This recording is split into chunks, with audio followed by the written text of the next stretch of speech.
é Xangô.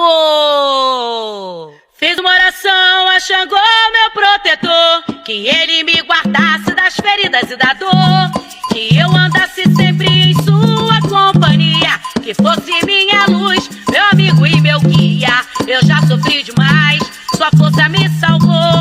O fogo é a vida e a vida é amor. Ele deu o seu brado, um bando anunciou. Chegou um rei na terra e esse rei é Pai Xangô. Pedra da pedreira pode até rolar, mas meu Pai Xangô, seu agô vai me guardar.